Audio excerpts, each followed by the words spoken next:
So electric flux अगर simply समझना चाहें तो किसी भी सरफेस से कितनी इलेक्ट्रिक फील्ड्स की लाइन पास कर रही है, that is electric flux. So you can say number of electric field lines passing through a surface. Number of electric field line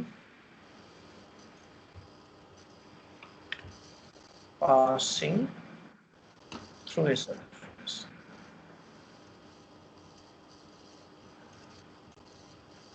ठीक है, तो कोई भी चार्ज होगा, चार्ज भी इससे मतलब नहीं है, कहीं से मान लो इलेक्ट्रिक फील्ड लाइन जा रही है, मान लो ये 3 लाइन है, यहाँ पे एक मैं सरफेस बना दूं, लेट्स से, तो इस सरफेस के थ्रू इलेक्ट्रिक फ्लक्स कितना है?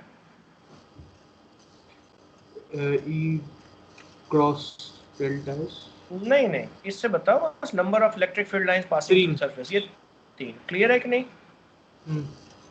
ठीक है, और इसको डिनोट करते हैं फाई से, बाद में समझेंगे इसको और कैसे लिखते हैं. ठीक है, तो इलेक्ट्रिक फ्लक्स है ये, मैग्नेटिक फ्लक्स कोई भी फील्ड का फ्लक्स हो सकता है, तो इलेक्ट्रिक फ्लक्स है. अभी तो इलेक्ट्रिक फ्लक्स ही पढ़ रहे हैं, फाई लिख सकते हैं, अगर कई एक साथ कई सारे फील्ड पढ़ रहे हैं तो वहाँ फाई ई लिख सकते हैं, सफिक्स में ई डाल सकते हैं. तो किसी भी सरफेस से कितनी इलेक्ट्रिक फील्ड की लाइन पास कर रही है उसको हम बोलेंगे इलेक्ट्रिक फ्लक्स. ठीक है, अब मान लो कि कैसे होगा, नहीं वेक्टर नहीं होगा, ठीक है, डॉट प्रोडक्ट आएगा. सो एक चार्ज Q है, इससे कितनी इलेक्ट्रिक फील्ड की लाइंस निकलती है?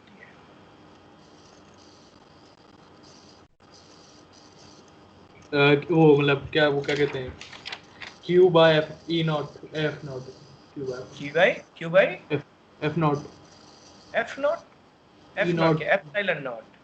Epsilon naught. क्लियर है सबको? ये बताया था चार्ज पढ़ाते समय. Yes sir.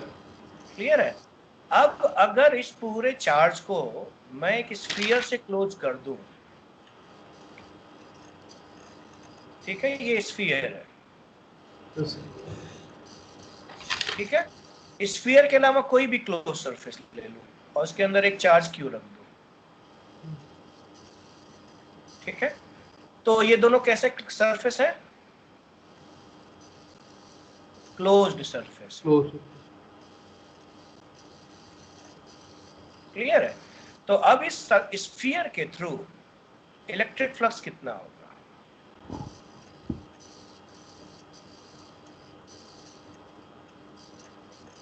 बताओ. This is the definition.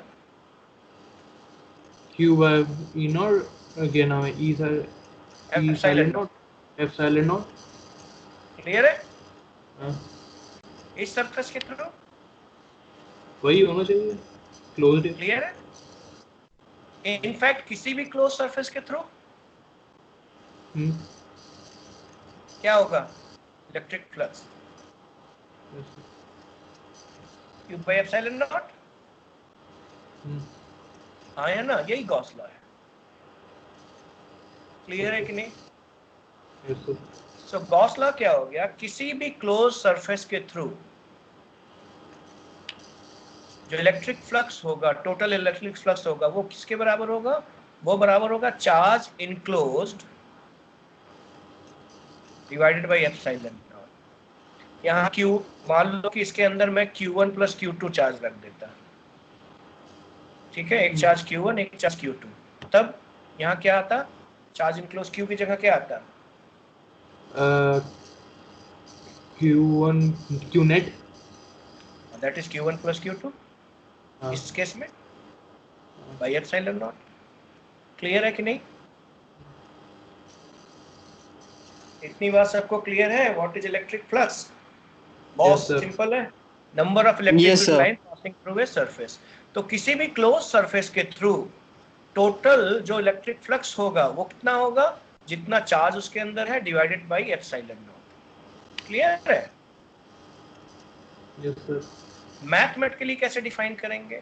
मान लो कहीं पे इलेक्ट्रिक फील्ड E है, यूनिफॉर्म इलेक्ट्रिक फील्ड मान लो E है, और ये इलेक्ट्रिक फील्ड एक सरफेस है जिसका एरिया वेक्टर A है.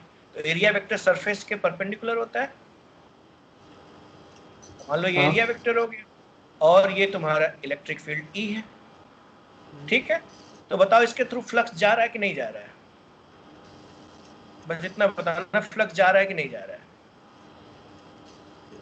सही को फिर से बोलिए। इस सरफेस के थ्रू इलेक्ट्रिक फील्ड की लाइंस पास हो रही कि नहीं हो रही है? हाँ जा हो रही है। हो रही, तो मतलब फ्लक्स है।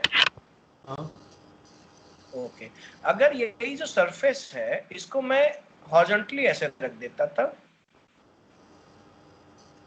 अब तब एरिया तो वेक्टर ऐसे जाता, हाँ तब इसके थ्रू फ्लक्स नहीं नहीं है, नहीं है। जीरो। हाँ क्लियर है कि नहीं? इतनी बात। यहां पे इलेक्ट्रिक फील्ड इधर है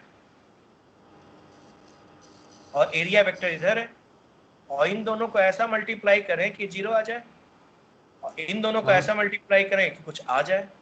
तो यहां से हम हाँ देखेंगे क्या आएगा, हमारा इलेक्ट्रिक फ्लक्स आएगा ई डॉट ए।